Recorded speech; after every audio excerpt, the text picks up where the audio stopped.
Hello, everyone. I am Ken Drew, the host of Taboo Topic, joined by my co-host Ryan from Between the Liars. How are you, sir? Oh, I'm doing great. How about yourself, Ken? I am never better. Always better, I should say. Is that a thing? I don't know. Anyways, it is now. I think you had it right the first time. I think never better makes sense to me. Never better. Same difference. Whatever. Folks, go ahead and comment down below and congratulate Ryan on his marriage. He is now a happily married man. The honeymoon phase has not started yet, but it shall begin once the semester ends, according to him. Yeah, well, the honeymoon phase has started. I think that starts right at the start of the relationship, but the honeymoon itself hasn't because, well, I mean, we both got classes we're taking and teaching, so unfortunately couldn't get away at this time. And it be like that sometimes. Unfortunately. Unfortunately, that do be like that sometimes. Yes, and folks, Ryan still exists in Between the Liars. I do. Oh, man, it's barely. I did get to see Josh in person. We went to the University of Southern Mississippi's Hattiesburg Hub City Swing Tournament. And so I took my competitors down there. It was a 7-hour drive both ways, but I got to see Josh in person. He is alive. I am alive. He started his doctoral program, and I've started last year of my program where I'm writing my dissertation and first year faculty. So we got to hang out a little bit. I'll post a picture later this week if I can scrounge up some time. So we've just really shifted into prioritizing that. And then obviously, this collaboration with Ken, that's been about the only thing I've touched with anything to do with our show, unfortunately. Well, you are alive at least. Yeah. Go ahead. Since you're going to post a picture soon, go ahead and give a quick plug in for your show, if you wouldn't mind. All right. Well, remind people where they can find you at least. Yeah, you can find us on Apple, Spotify, Google Podcasts, and YouTube. So if you want to catch the live stream versions of our shows, that is on YouTube's our normal schedule, and we'll pick this up again eventually. But what we strive for is on let's see, Tuesday nights you get the Bill Me segments with me. On Thursday nights you would get the like the discussion, actual Between the Liars content, and then on Fridays you get the blueprints with Ken. Yep. So go ahead and check that out, folks. You can follow on any social media platform for Ryan at Between the Liars, literally just Between the Liars. Also, folks, go ahead and give credit to Devin Farley for the intro music. And also make sure you hit the like and subscribe button, hit the notification bell to boost our self-esteem anyway. That would help us greatly to beat the algorithm. And with that said, folks, quick recap from last week. Last episode, I should say, because we didn't have an episode last week because Ryan was feeling a little sick. Yeah. Understandably so, though, considering like how busy you are and a lot of people and a lot of interaction. So a lot of germs being spread, I'm sure. And it's cold and flu season, and Whoa. Shh. We don't talk about that anymore. We don't talk about the flu season. No, but anyway, Hoots, we did talk about the presidential pardon, and folks, Ryan and I talked about whether or not the president should have the power to pardon himself or political opponents, and what are some parameters we could come up with about it. So if you want to check that episode out, go ahead and check that out. But for this week in particular, we're going to finally move on from the executive branch because I'm sick and tired of the executive branch. And frankly, there's nothing else to talk about. So let's talk about something that's been more of another controversy, but it's become reinvigorated since the 2016 election cycle. So let's go ahead and set the scene here real quick. But Ryan, I don't know about you, but I think this debate has been, I don't know, as far as I can remember, it's always been a debate as far as electoral college versus popular vote. And that's really the gist of what's what today's about. We're going to discuss whether that we at least believe that if the Electoral College should stay as is, or we should get rid of, or at least as a whole anyway.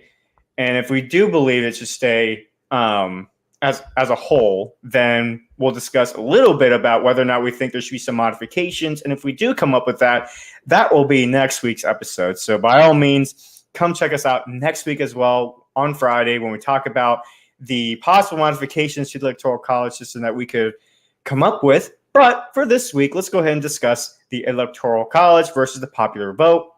Again, since the 2016 election cycle, it's been reinvigorated, the debate. And then during the 2020 election, conversations about voter ID, mainstream headlines.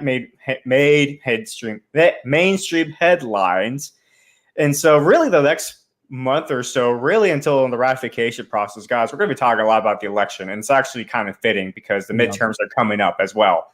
So again, at least for like this next quarter of the year, keep following us. Follow us on any social media platform because, again, we are going to be talking about a lot about issues that are really concerned for American people right now. So, with that said, the Electoral College has been in debate since the Constitutional Convention in Philadelphia. Now, why does it exist? Well, the nuances of what happens during elections cannot be discussed until Americans understand why the Electoral College exists, and which is still being debated 234 years after its ratification, which is insane to imagine that even our founding fathers, we would think that a lot of you would think like the points about for or against the Electoral College is new, but in reality, it's nothing new under the sun. Now, with that said, as of 2022, Ryan, 60% of Americans are in favor of abolishing the Electoral College altogether. Now, that is still lower than a poll taken in 1968 when 81% of Americans favored foregoing the Electoral College altogether. Pretty crazy to think about.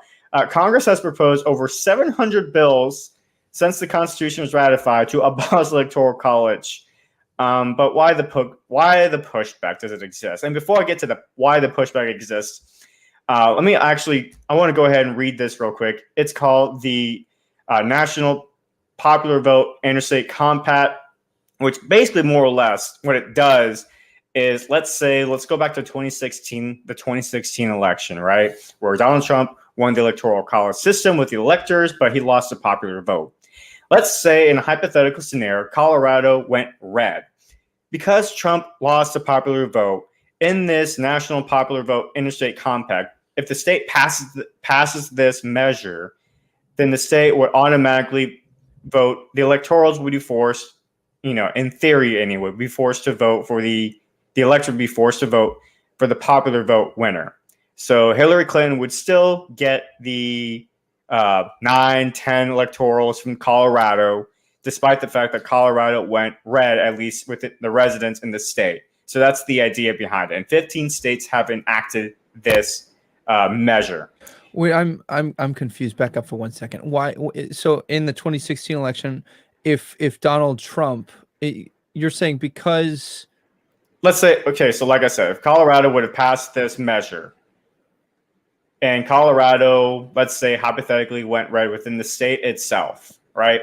Yeah. But because they passed this measure, the electors have to vote based on the winner of the popular vote, right? National popular vote. I see. So it's basically trying to overwrite the Electoral College and premise of the Electoral College altogether.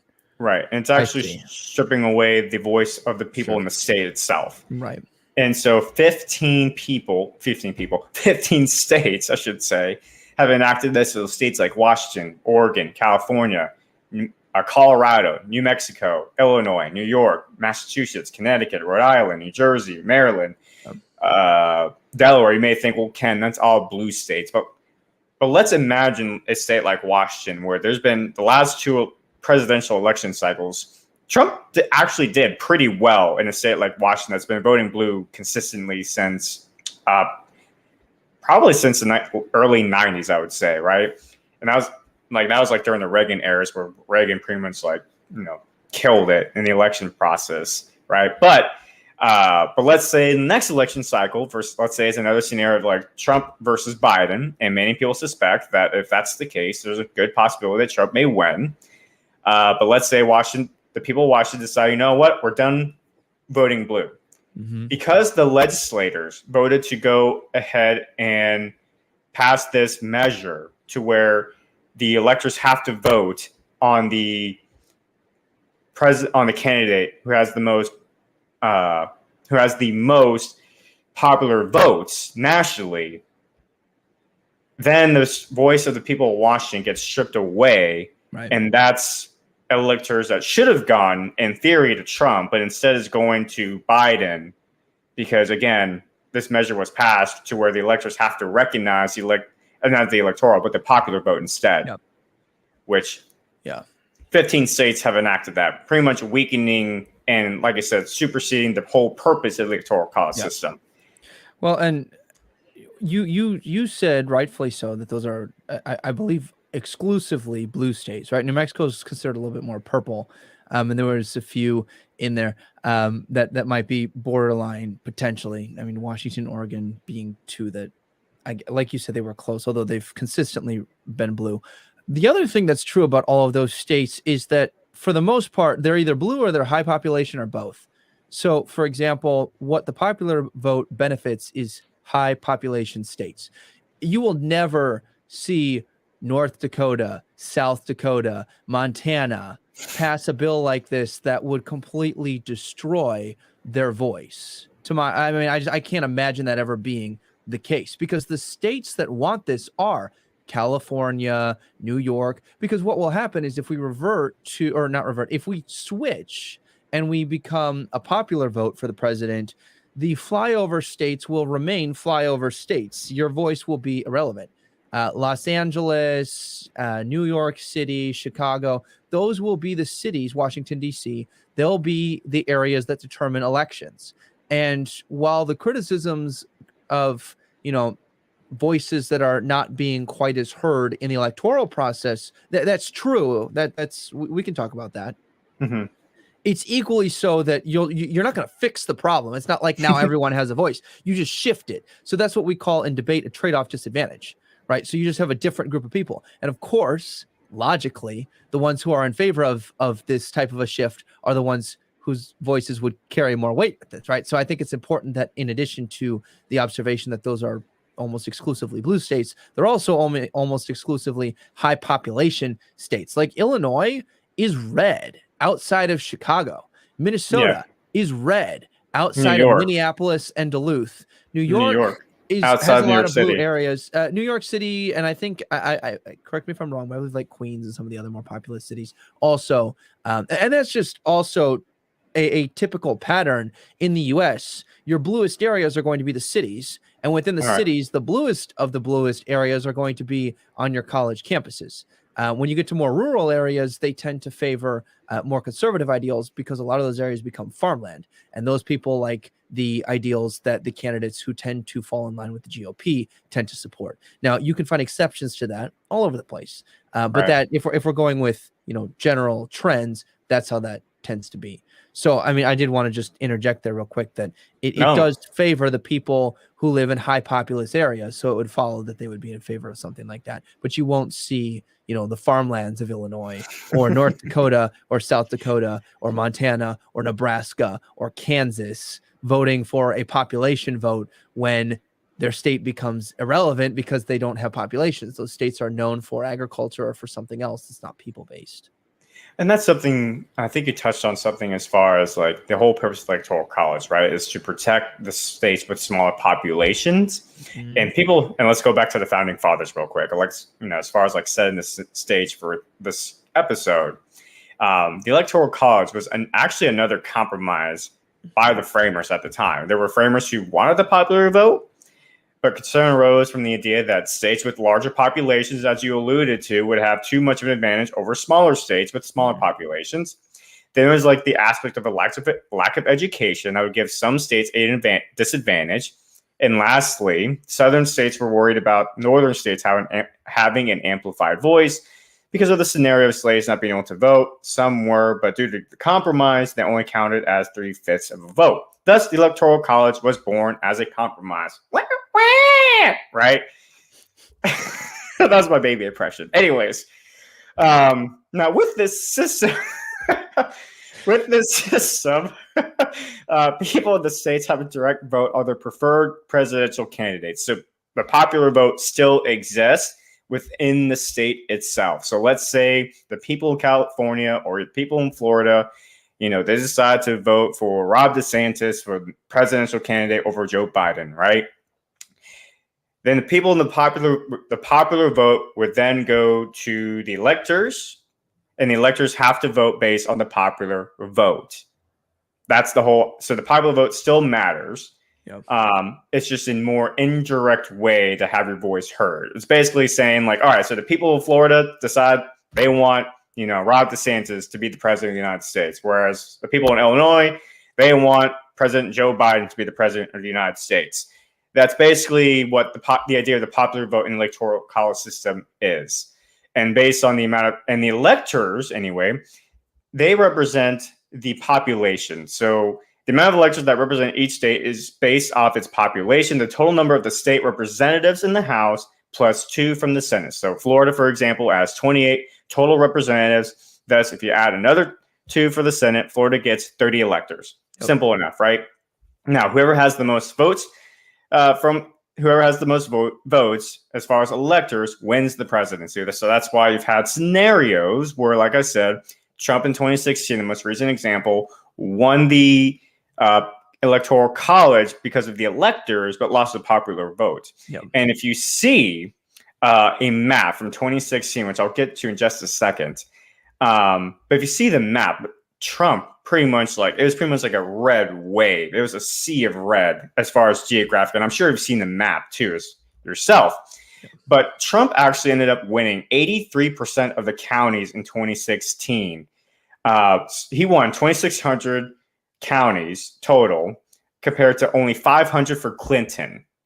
So again, at least when it comes to, if you want to talk about majority rule, so let's even add the fact that Trump won 30 states that year in that 2016 election cycle. He won 30 states. He won the majority of the states. He won the majority of the precincts, and he won the majority of the electors as a result of that. If you would have just counted the popular vote would have come from big cities like Los Angeles, New York City, Miami, maybe Chicago.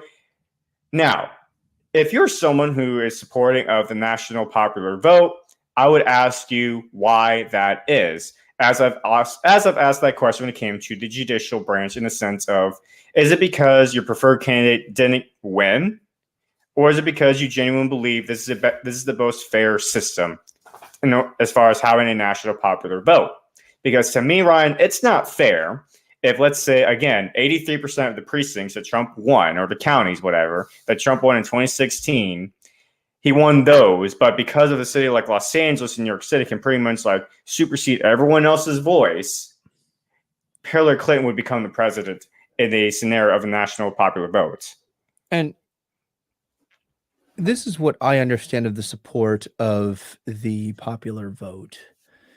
And that is that people think that it logically follows that if the most people want you to be president, then you should be president because you're supposed to be president of the people, right? And I think that what they forget is that there is a geographical protection that is being given through the Electoral College. Agree, disagree with it, that's a separate issue. But that is one of the purposes of it, is so that people who are farmers, who are spread out geographically because they need the farmland, they don't get their votes superseded just because a bunch of people decide to congregate in cities. It's to balance that out and make it so that candidates have to account for the farmers' opinions and for the people who do things like fracking and oil. Like at areas where you need more land, those people's voices are not just steamrolled by, the fact that you have, 8 million people in Chicago, whatever the population of Chicago is. Maybe higher. I don't know off the top of my head. Yeah. The point being, though, that I understand where they're coming from logically. If they're saying you had the most votes, clearly you were the most popular, why does that just get overridden? And it really will come down to, do you think which voices need to be protected? And one of the main reasons that the founding fathers wanted to set up the Electoral College was to be sure that we didn't just have a true democracy vote for the president. We wanted multiple interests balanced as we did so. And that was kind of where this came from, at least as I've understood it. So I understand the logic behind it, but to me, it is more important that we balance out. If you're going to be the president, you're supposed to represent the interests of everyone across all of the United States, which also includes the flyover states, which means that, when Joe Biden comes out and he proposes something very unpopular, like the banning of fracking in a swing state like Pennsylvania happened to be in the last election, when that's where their livelihood comes from, these people are not going to vote for an unpopular policy in that area based off of, the fact that it counts against their own interests. The same for farmlands. If, Obama and Hillary and the other Democrats who have run, if they're looking at, raising blanket taxes or, Right. raising the cost of whatever, that tends to down the road impact the interests of the farmers and what they can afford for their families and what it costs the American consumer for those goods. Those people will not be interested in something like that. However, when it's an easier commodity to obtain in the city, they don't feel that same pain. So your values for your party, as well as what is important to you, so your priorities, are going to shift based off of where you live. And I believe that the Electoral College balances those better than the popular vote. Now, does it do it perfectly? No, absolutely not. I will not sit here and tell you that there are not flaws with the Electoral College. But I think that as we really start to dissect what are the flaws, the pros and cons of each of these approaches, I think that the Electoral College better balances that, so that if the premise of the President of the United States, and again, we've shifted, we've forgotten this, right? Like we talked about this with AK. We elect a king or a benevolent dictator or whatever you want to call it. We're voting for who we think will just pass things through executive order. We're not thinking about, hey, you're supposed to, at the top federal level, balance more people's opinions. And as you work your way down, you're supposed to get more aggressive and partisan, potentially. Right. Yeah. And there's supposed to be more power delegated to those people. We've forgotten that. So it doesn't surprise me that that bleeds over into what we think should be the representation. It's like, oh, well, you're representing the people. It's like, well, yes, but you're also representing the areas. And if we do away with the Electoral College, I think that you start shifting away significantly from representing the areas, right? Because it's the people as well as it is the areas, because the areas, it might not be a person who lives there, but your agriculture is there, which supports a person in another area indirectly. Well, allow me to play devil's advocate, because I actually agree with everything you said. But I want to be fair to the national popular folks out there. So one of the main concerns as far as why we had the Electoral College was because there's going to be areas in the country where people just didn't have the resource to get a proper education, so they knew which candidate to vote and would say, well, as of right now, due to technology and the internet, everyone has access to this information. And so that's one aspect as far as why we don't need the popular vote anymore, to which you would say. Can you restate that? Their argument before was that people would be ill-informed. That's that was one of the reasons as far as going to full popular votes at the time, because of the fact that when the founding fathers wrote the Constitution, ratified it, there were going to be parts of the country that would not have the resources in it to get the education they need, so they knew which candidate to vote on. And so the end result was we need a popular vote. That was their conclusion. We need the Electoral College to protect those the more uneducated folks out there. Gotcha. And so one would say, well, based on the technology and the internet today, and the fact that everyone has to get an education anyway in today's times, that overlaps, or that argument anyway, as far as needing the Electoral College in that aspect, has been outdated, and a justification why we should move to the popular vote instead. My answer to that is go have a conversation with average people on the street. Go have a conversation with people at universities. We're not as smart as some of us would like to believe. Do you see those YouTube videos where it's like, hey, they've got this cash prize, and if you can answer these simple questions, it might be about the Constitution, it might be about geography, it might be about our interaction with other countries, but they're fairly basic questions, things that the average Joe should know, and these people don't know. And it's supposed to be comedic, but it's also terrifying, right? And I would say don't confuse being smart with being educated, right? So the fact that we have more people who go to school, there's a higher literacy rate, it doesn't mean that they understand how the government works. There's a significant chunk of people who would call themselves apolitical until it comes time to vote, and they have very strong opinions, and that's fine. I believe that you should be able to vote for who you want, but just because you have access to information, I don't think that we've seen our society automatically get smarter because of that, because you've also had plenty of misinformation, right? You can find flat earth support groups. You can find people who still believe Elvis is alive. You can find people who believe insert whatever crazy notion you want there. It I doesn't mean, mean just because we have access and technology doesn't mean people are also invested in politics. Like you and I are an anomaly, right? I mean, and the people that we're surrounded with are also an anomaly. There are plenty of people who do not care about politics. right. And then they just go off of whatever ad or whatever party they tend to affiliate with. They don't actually look at the candidates' platforms. And that was the entire reason I started the Bill Me segments, is because people are fed the talking points, but they don't dig into it. So I would say if you want to be consistent and say we should now do the popular vote because people are so educated, then I would say, okay, great. Then I'm sure you wouldn't be opposed to setting a screening in motion to where if people didn't understand the basic fundamentals of how the government constitution is laid out, they don't get to vote. No one would be in favor of that because there'll be a large number of people who don't pass. So I would say then apply that same logic. We're keeping the Electoral College to protect the people. I don't know. That's just where I'm at the top of my head. What about you? I mean, I would agree with you. Just sometimes more is not. Just because there's more doesn't mean it makes it better.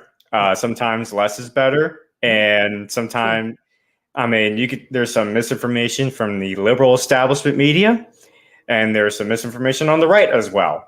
And as a matter of fact, we have this whole generation has been being defined as like the age of spin, where the truth and facts literally get spun into something else to fit a narrative. So we can have a lot of misinformed voters anyway going out there to vote if we have the popular vote. Again, well, and I hear there's, anyone can start a podcast these days. There's these two kooks on, doing a Bill Me segment every week.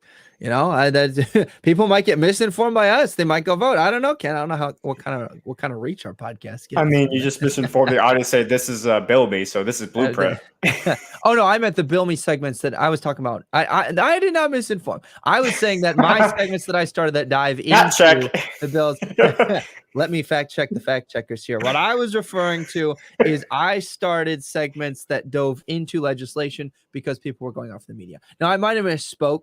You might have misunderstood. I'm not sure which, but just to be clear, that was what I meant. I know I might not be doing my other show, but I can at least keep them separate. I got you. Okay, so another point then, as far as like a weakness of the Electoral College system that people have pointed, that the Electoral College, and I think this is actually probably the most fair argument anyway against the Electoral College, but I would still say it's not worth like dismantling the Electoral College altogether, is the fact that it makes candidates only focus on swing states. Right. Because candidates you're not going to see, for example, Donald Trump go to California any more than Joe Biden go to a state like Alabama, for example. And you would want candidates to actually like try to earn their votes and everything like that. But because those states in particular are so set in their ideals as far as the role of government, that they're better off that just actually campaigning in those purple states like Pennsylvania, Wisconsin, Michigan. I would still call Florida purplish, but it's definitely become a darker shade of red in the last 10 years. So I would say it's less of a swing state than it used to be. But I would say that's probably like the strongest argument against the Electoral College. But I would still say that even if you get rid of it, it would exacerbate the problems of their concerns anyway, as far as the candidates only would campaign in the swing states. Well, if you get rid of the Electoral College altogether, they're not even going to bother going to the swing states anymore. They're just going to go to like cities like Los Angeles, San Francisco, the big cities, the big urban cities at that point. Forget the swing states. Some swing states don't even have like the population of like of Los Angeles, for example. So why stop there? Well, and I mentioned this before, the trade-off disadvantage, right? We've shifted where you campaign. We didn't shift the issue, right? If the issue is a lack of representation, we just shifted who's not being represented. And so when you're trying to debate a policy change, in debate, what you're supposed to do is you're supposed to argue what are the merits. So what are the pros, what are the cons, advantages, disadvantages, if you will. And sure, there are disadvantages to the people who live in swing states if that shifts away, right? Because you'll focus on the big cities. And right now, you see that they're campaigning at swing states instead of big cities. So it's kind of a shift there. So I guess my first way that I would try to address the blanket point there is to point out that we're really just shifting the way things are done. We're not really shifting the good that is being done. And I think that if you're going to change a policy, you need to shift the amount of good that's being done. Now, personally, I would also argue that you're actually seeing a regression in the amount of good being done, because you'll actually see more people who are underrepresented if you switch to the popular vote, because there are fewer big cities than there are swing states. And at least with the swing states, you've got a pretty decent mix of demographics, as opposed to if it shifts. I mean, as a conservative, you should be very wary of switching the power to the popular vote, because the larger cities tend to be bluer. And I'm not saying that that this is a roadblock to prevent Democrats from being elected, because Joe Biden being elected demonstrates that that's not, the only roadblock that, politicians face. What I'm saying is that it shifts it to where you're looking at just who can get the most people in an area, and that are homogenous in their exports, right? What do cities export? Well, nothing. They just have people, right? Like, I mean, there are goods and services obviously that come out of those, but if we start shifting all policies and we ignore the more rural areas and what they export, oil, gas, natural gases, as well as crops and food, your sustenance, cost of living will probably go up, I would argue again. I would also argue that it's going to go up again we've been seeing this, right? In Joe Biden's policies, they tend to target the more blue areas, which, I mean, he's going to represent his base. That's fine.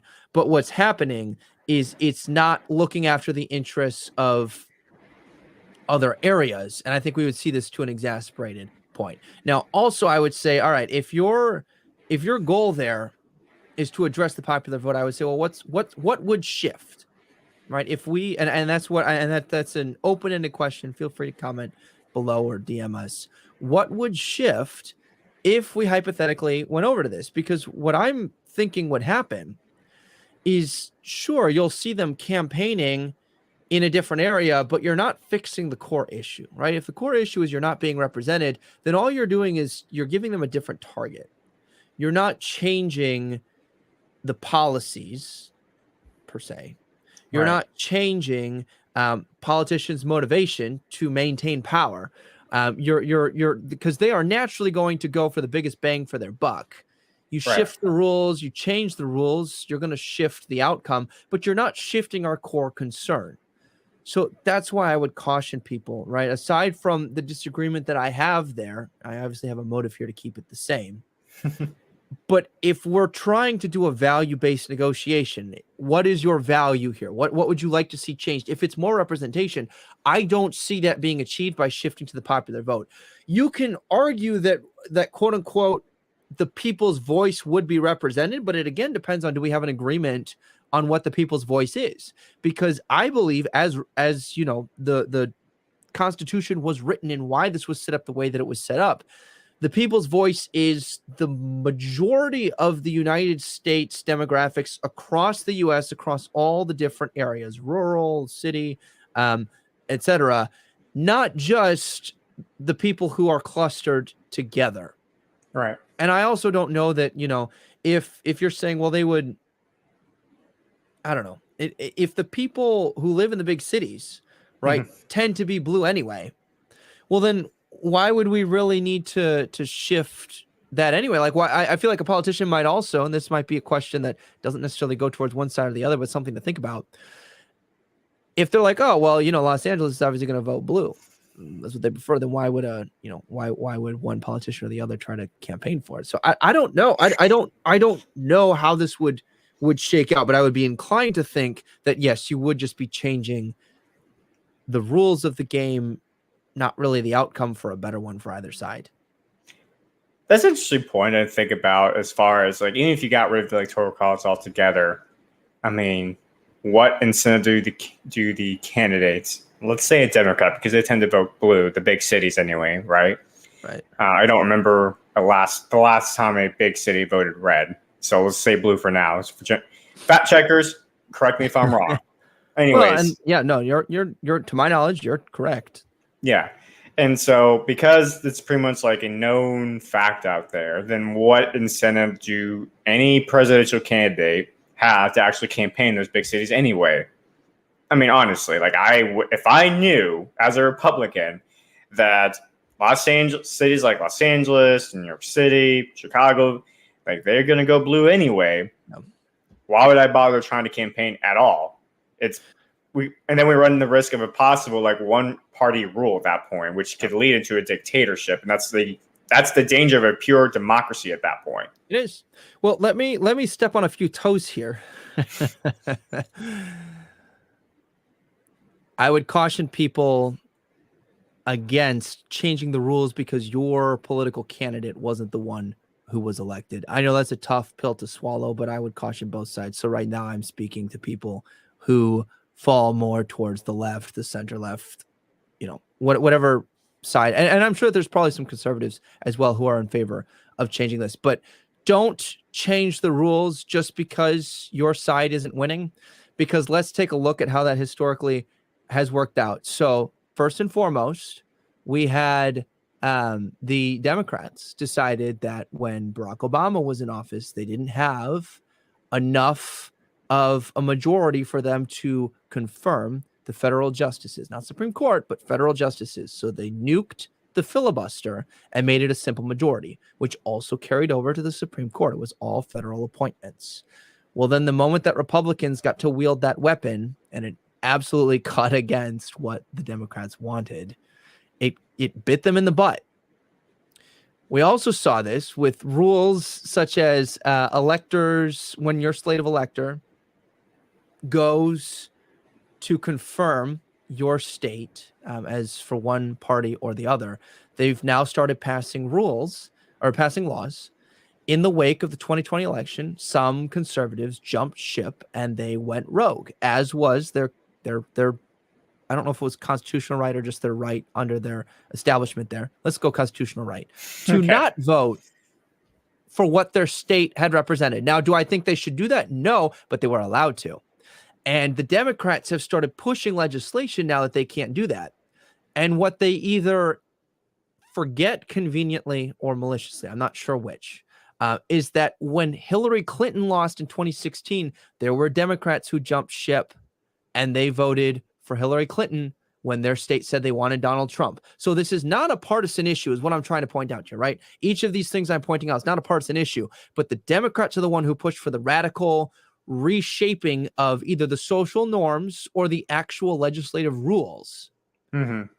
And then we get a shift, right? And it cuts against them, and then they become really upset. So if you're in favor of this, and then, here's what I would predict would happen.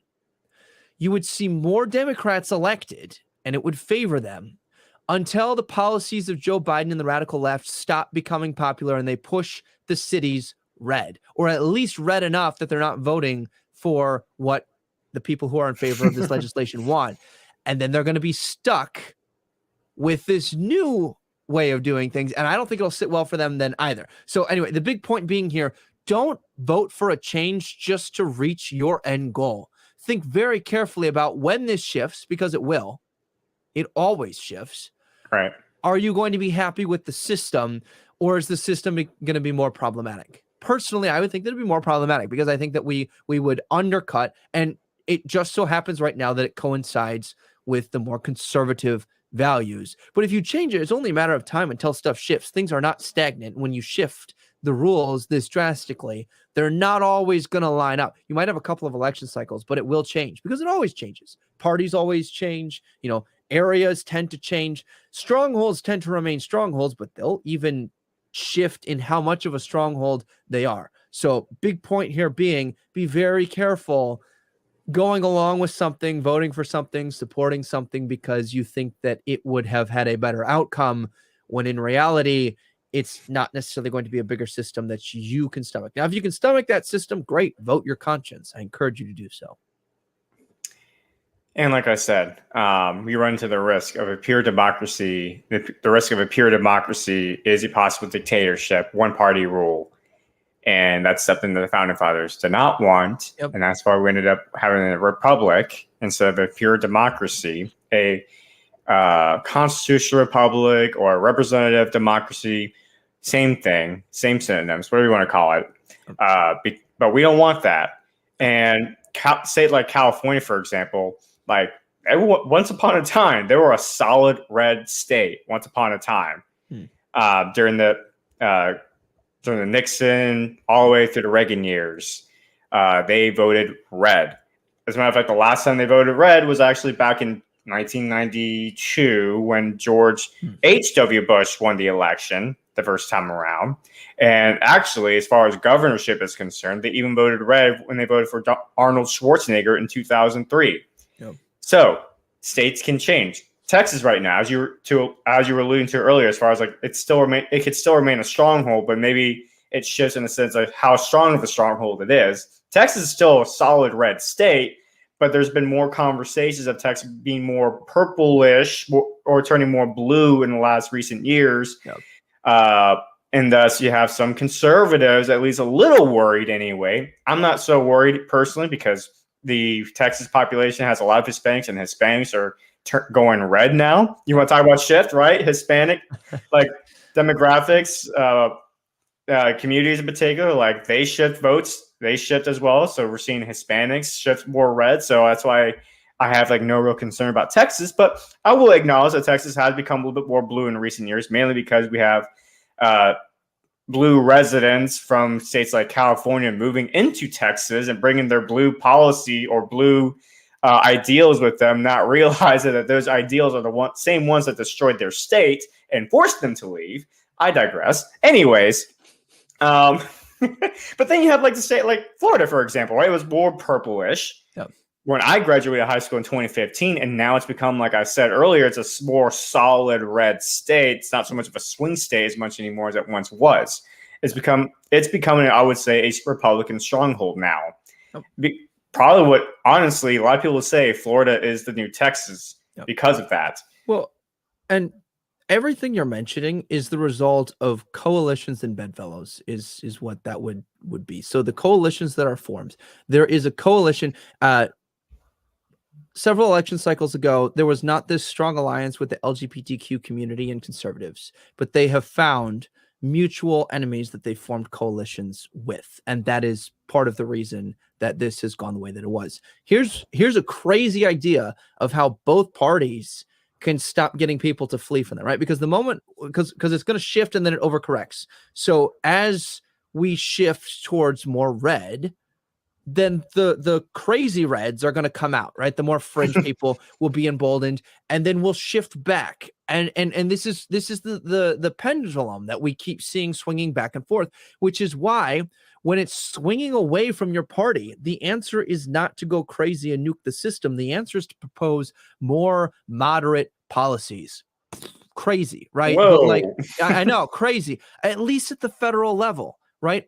My ideal here would be that the federal employees, whether it be the president or your U.S. senators, House, they're proposing more moderate things that are more palpable or palatable to everyone.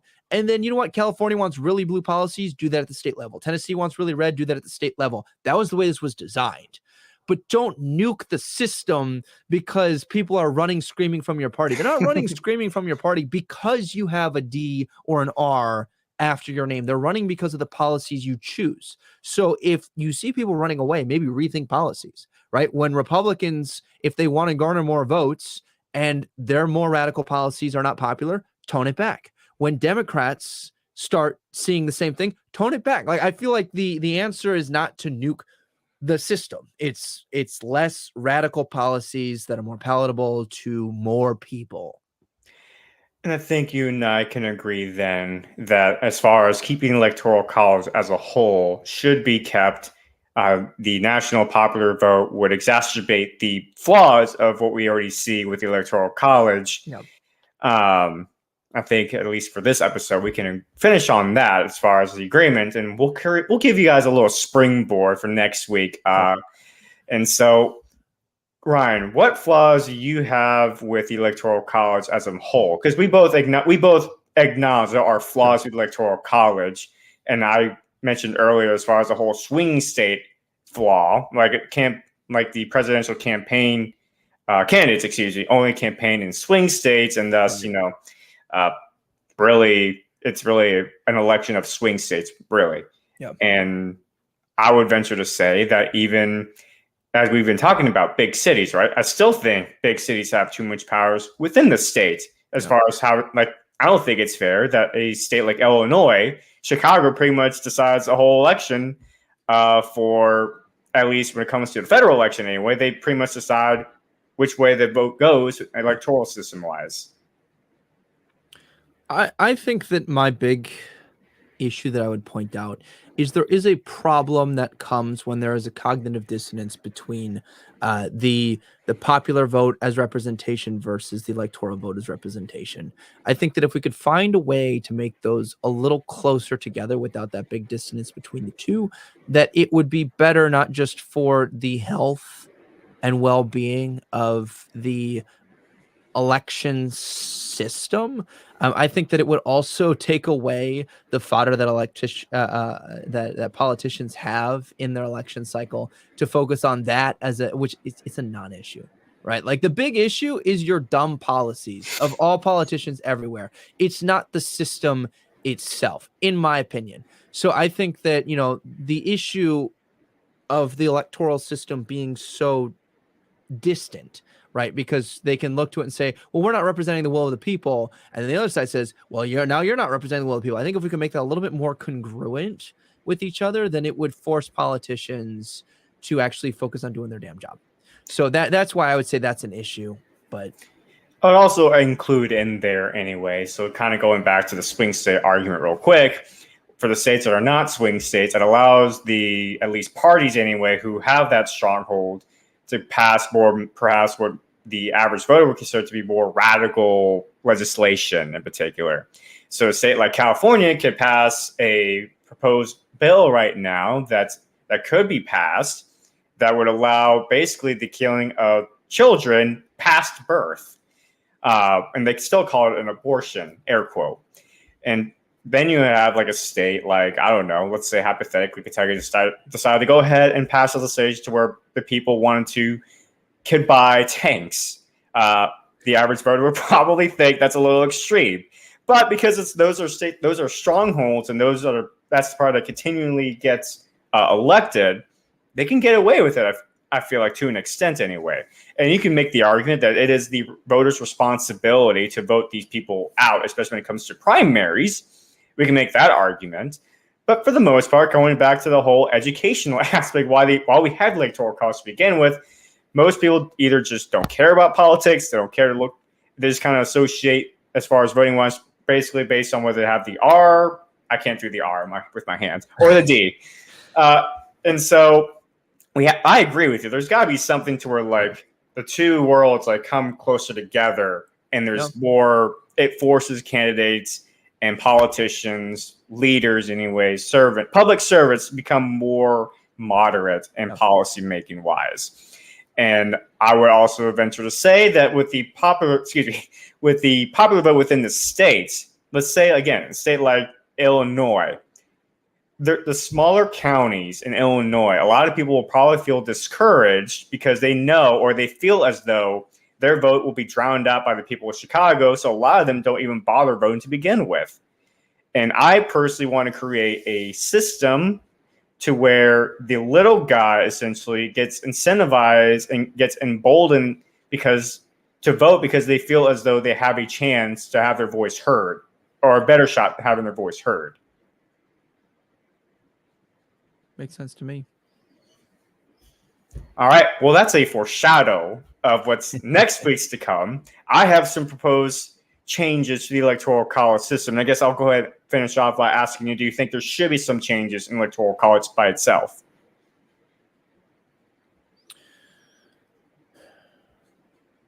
I'm open to it. I will probably stand more by the status quo than anything else. I'm sure that some of your proposals I'll be like, all right, I can even if I have to tweak it a little bit to be in favor of it.